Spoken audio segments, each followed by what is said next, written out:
El hombre que fue jueves. Gilbert K. Chesterton. Capítulo 13.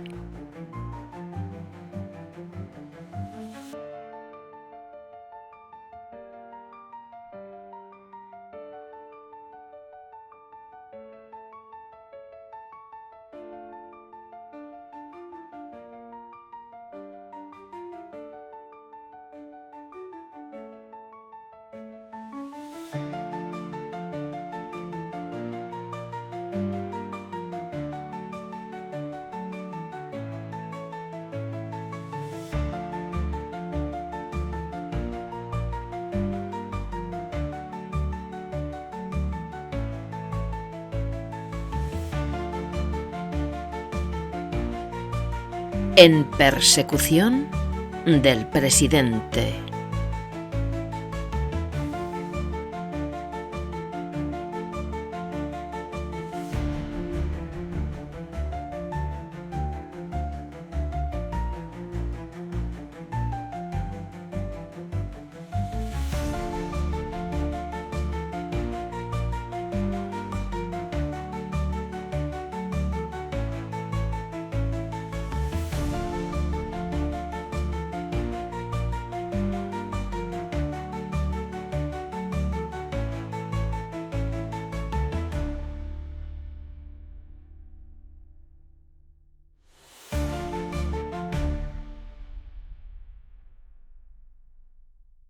A la mañana siguiente, 5 camaradas, tan alegres como fatigados, tomaban el barco rumbo a Dover.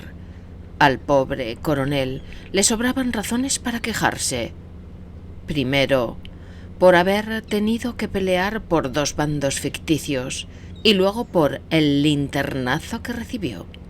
Pero era un caballero magnánimo y contentísimo de saber que ninguna de las 2 partes tenía relaciones con la dinamita, salió a despedirlos hasta el dique con mucha gentileza. Los 5 reconciliados detectives tenían 1000 explicaciones mutuas que darse. El secretario le explicaba a Sime cómo se había enmascarado para que los anarquistas lo tomaran por gente de su bando. Sime explicaba por qué él y sus amigos, aunque en país civilizado, habían optado por la fuga.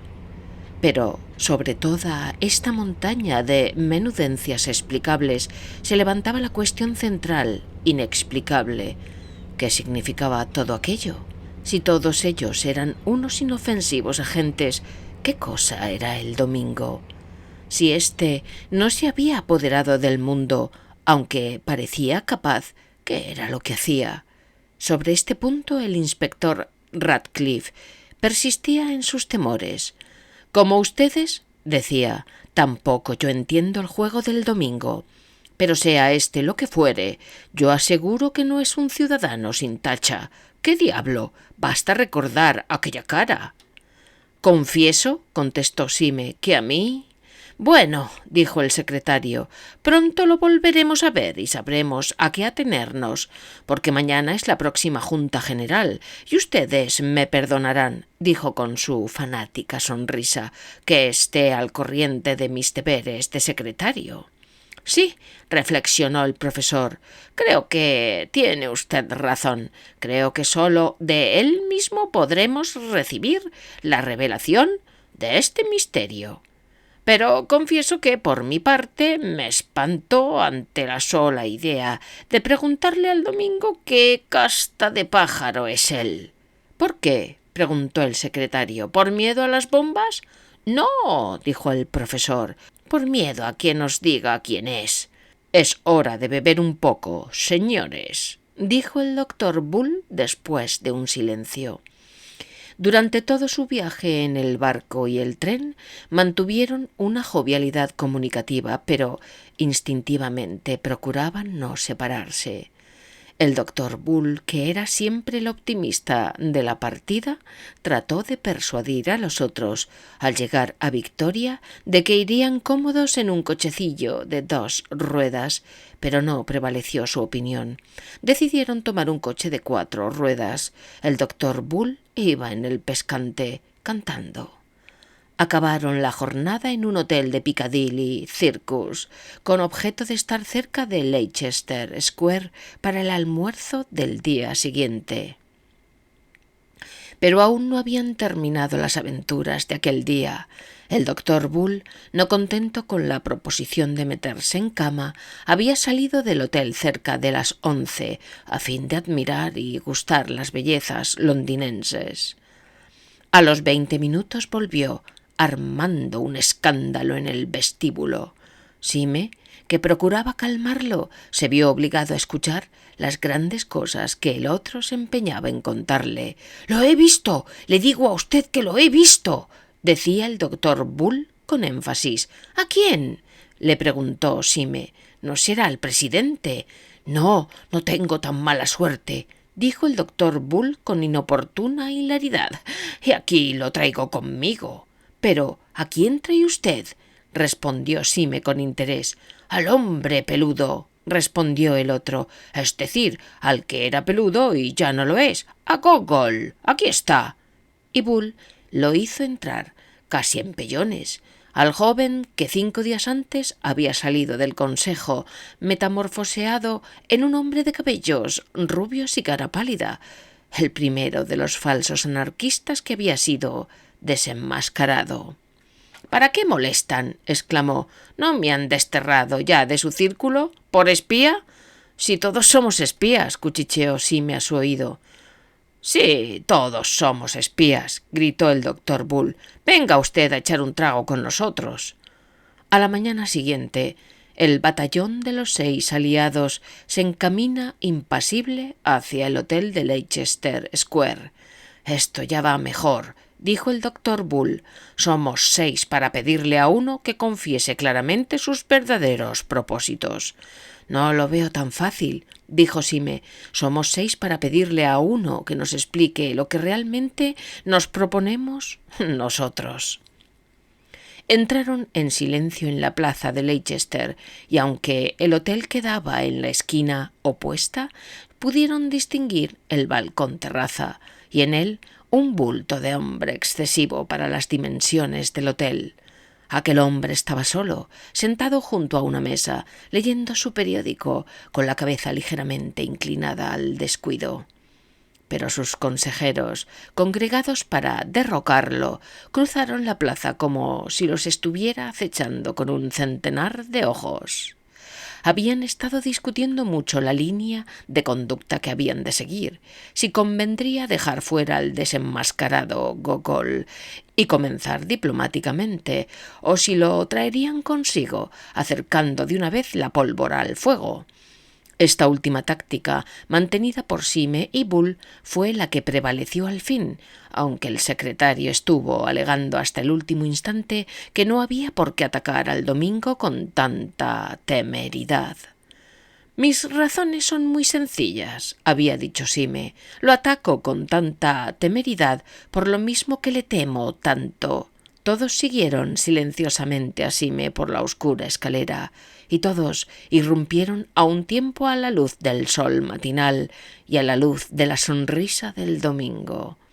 «¡Encantado!», exclamó éste. «Encantado de ver a todos reunidos.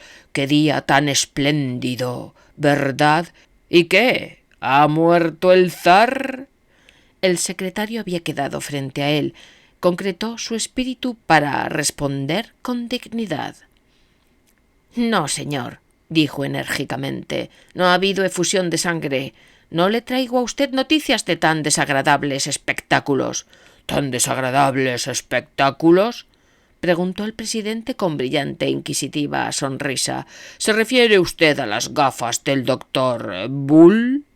El secretario se quedó un instante desconcertado y en tanto el presidente dijo con tono conciliador: «Sí, todos tenemos nuestras opiniones y nuestra manera de ver las cosas, pero francamente, llamarles desagradables delante del interesado». El doctor Bull se quitó las gafas y, rompiéndolas sobre la mesa, exclamó: «Mis gafas serán todo lo abominables que se quiera, pero yo no. Míreme usted a la cara». «Sí, tiene usted la cara que la naturaleza le da a uno», la que la naturaleza le ha dado a usted. No he de ser yo quien discuta los frutos silvestres del árbol de la vida. También a mí se me puede poner así un día la cara. «No podemos perder tiempo en bufonadas», dijo el secretario impacientándose. «Hemos venido a preguntarle a usted qué significa todo esto. ¿Quién es usted? ¿Qué es usted? ¿Por qué nos ha reunido usted aquí? ¿Sabe usted quiénes somos y qué somos nosotros? ¿Es usted un gracioso que se divierte en hacer de conspirador o un hombre de talento que se hace el loco? Contésteme usted, se lo exijo». «Los candidatos», repuso el Domingo, «solo están obligados a responder 8 de las 17 preguntas del cuestionario. Según creo haber entendido, ustedes desean que les diga yo qué soy.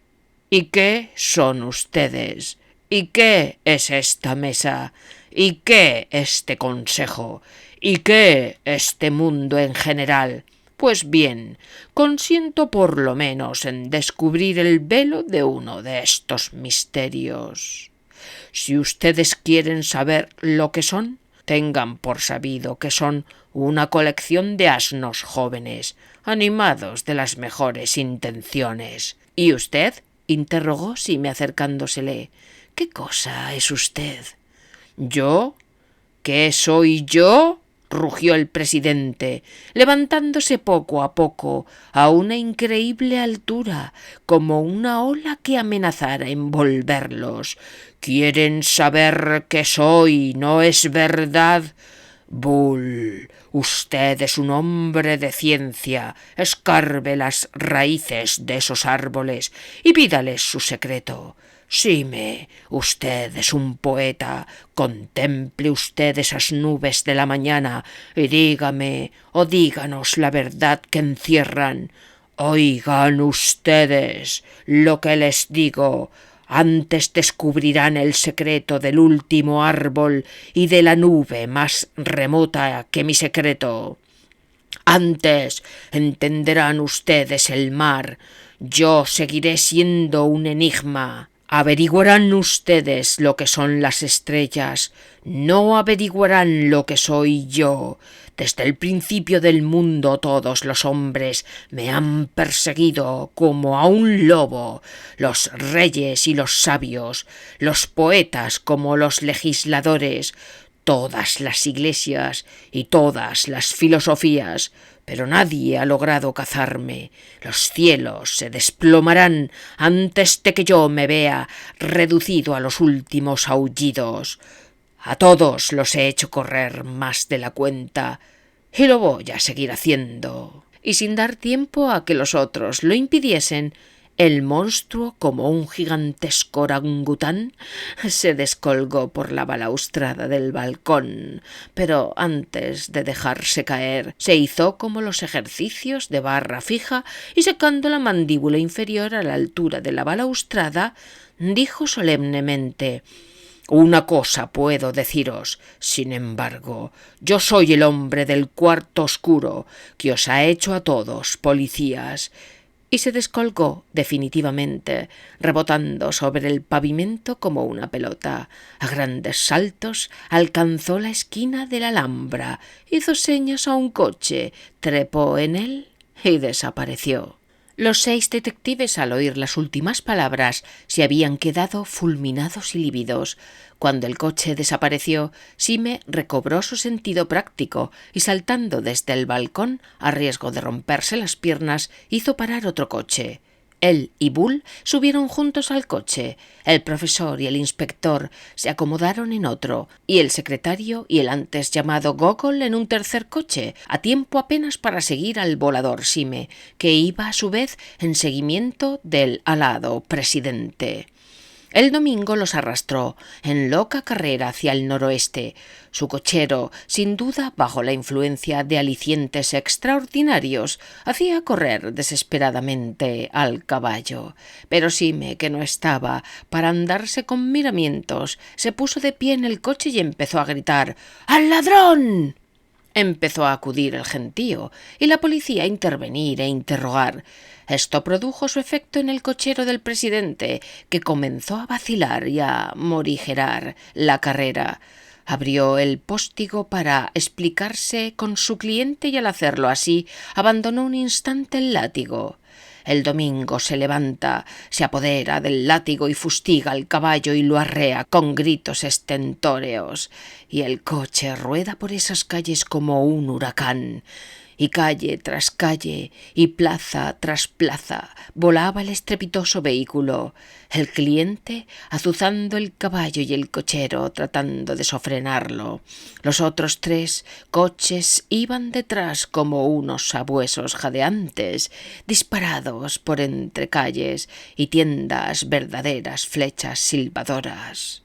En el punto más vertiginoso de la carrera, el domingo se volvió y sacando fuera del coche su inmensa cara gesticulante, mientras el viento desordenaba sus canas, hizo a sus perseguidores una mueca horrible como un pilluelo gigantesco. Después, alzando rápidamente la mano, lanzó a la cara de Sime una bola de papel y desapareció dentro del coche. Sime, para evitar el objeto, lo atrapó instintivamente con las manos. Eran 2 hojas comprimidas, una dirigida a él y la otra al doctor Bull con un irónico chorro inacabable de letras a continuación de su nombre. La dirección del mensaje al doctor Bull era mucho mayor que el mensaje, pues este solo constaba de las palabras siguientes: «¿Qué hay ahora de Martin Tupper?» «¿Qué quiere decir este viejo maniático?», preguntó Bull, muy intrigado. «¿Y a usted, Sime, qué le dice?». El mensaje de Sime era menos lacónico.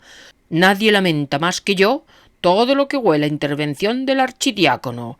Creo que las cosas no llegarán a ese extremo, pero la última vez, ¿dónde están sus chanclos? La cosa es muy grave, sobre todo después de lo que ha dicho el tío».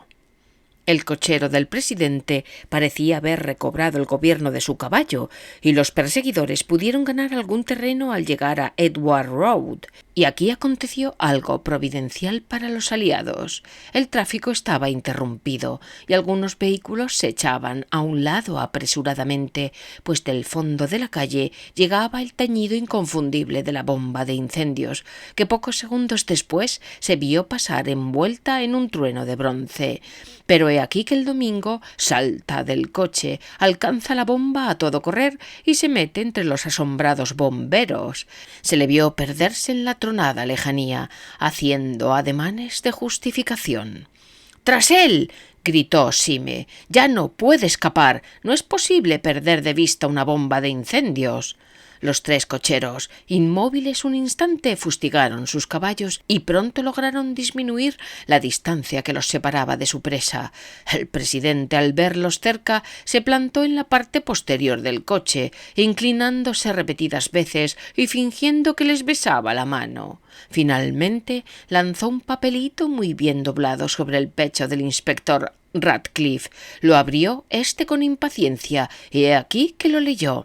«Huya usted al instante. El secreto de sus tirantes de resorte ha sido descubierto. Un amigo».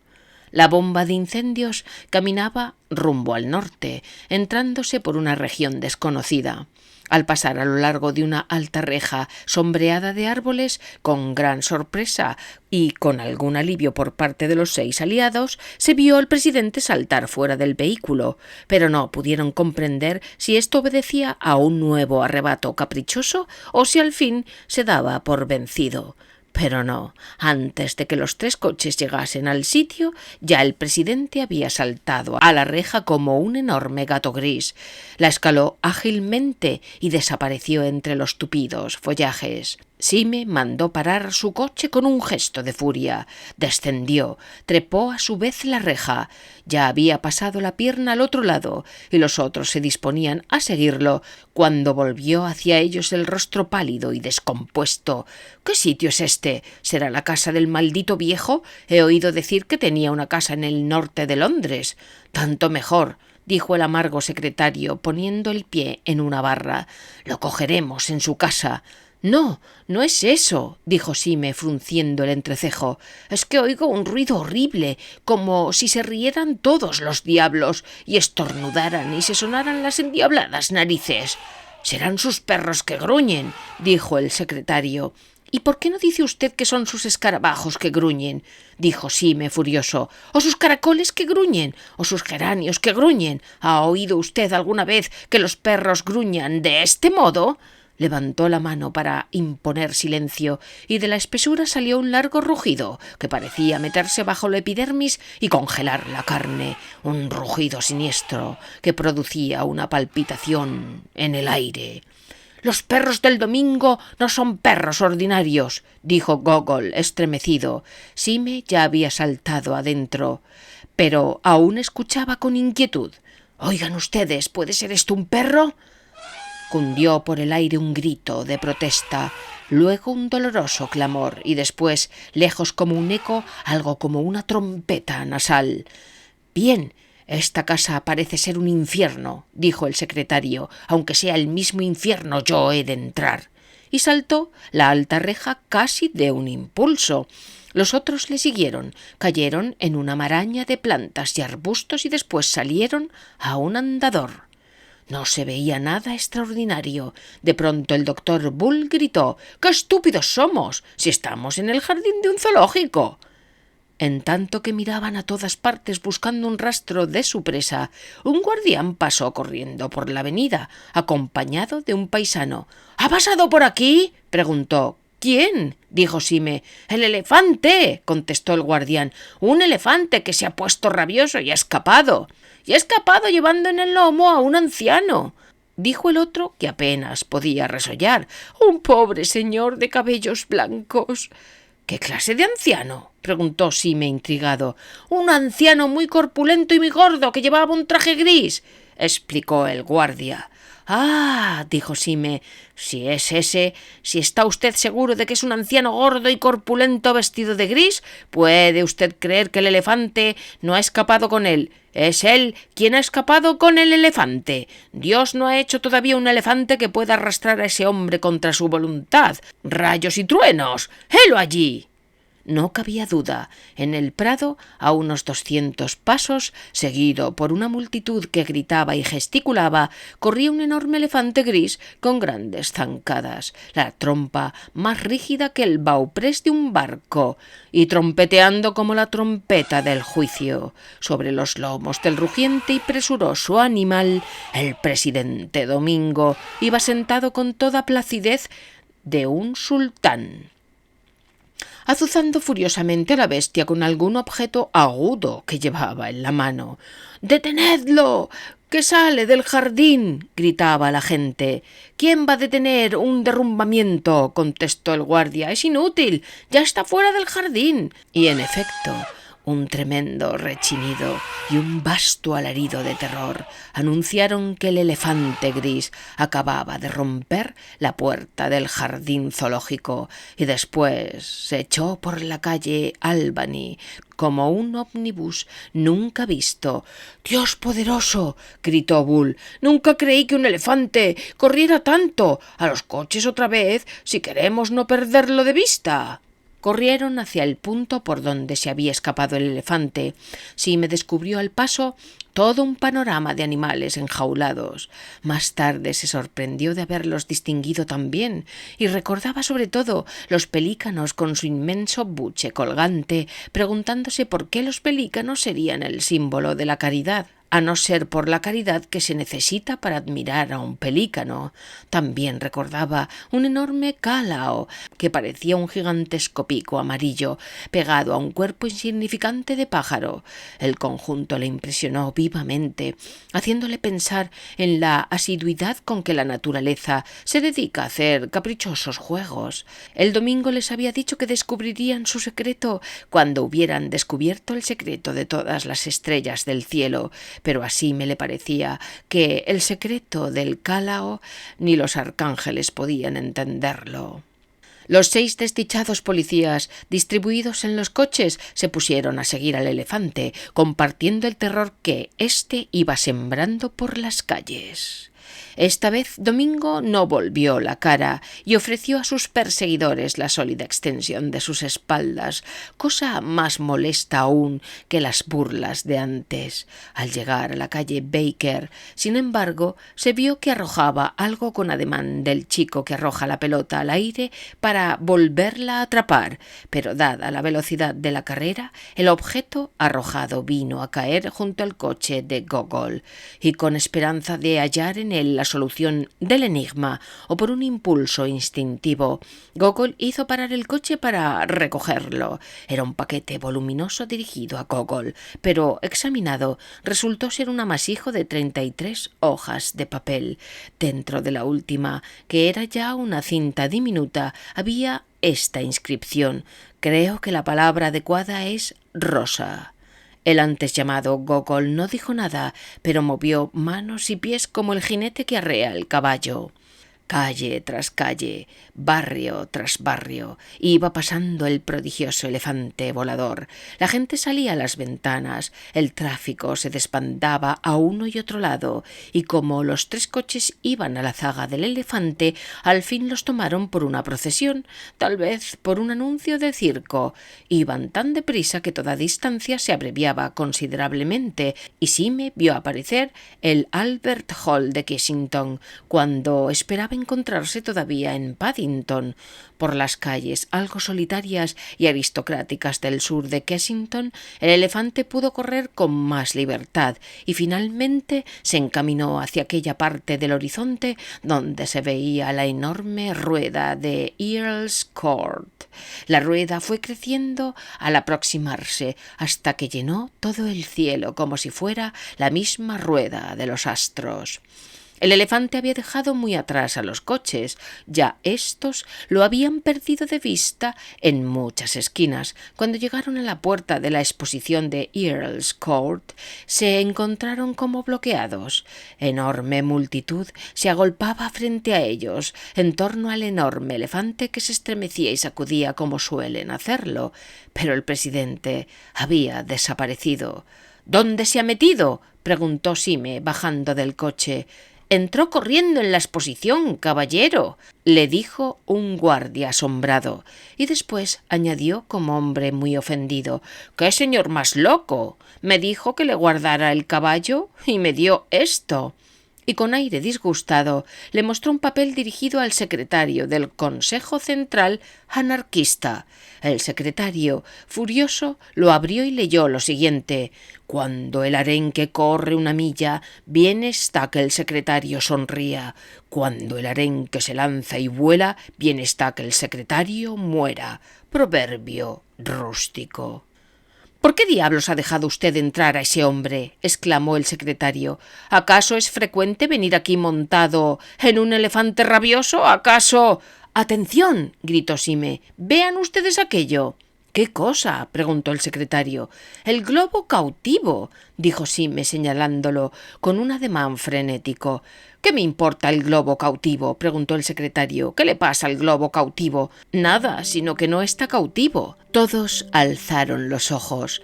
El globo se balanceaba sobre ellos, prendido a su hilo como el globito de los niños. Un segundo después el hilo quedó cortado en 2, debajo de la canastilla, y suelto ya, el globo ascendió como una pompa de jabón. «¡Con 10.000 demonios!», chirrió el secretario. «¿Escapó en el globo?», y levantaba los puños al cielo. El globo, empujado por un viento propicio, vino a colocarse exactamente encima de los detectives, y éstos pudieron ver la cabezota blanca del presidente, que se inclinaba en la canastilla y los contemplaba con un aire benévolo. «Juraría yo», dijo el profesor con aquel tono de decrepitud que no podía separar de sus barbas canosas y de su cara pergaminada, «juraría yo que algo me ha caído en el sombrero». Y con temblorosa mano se descubrió y encontró en el sombrero un papelito muy bien doblado. Lo desdobló. Había un lacito de enamorado y estas palabras: «Vuestra belleza no me ha dejado indiferente», de parte de Copito de Nieve. Corto silencio. Sime, mordiéndose la barbilla, dice al fin: Aún no estoy vencido. El condenado globo tiene que caer en alguna parte. ¡Sigámosle!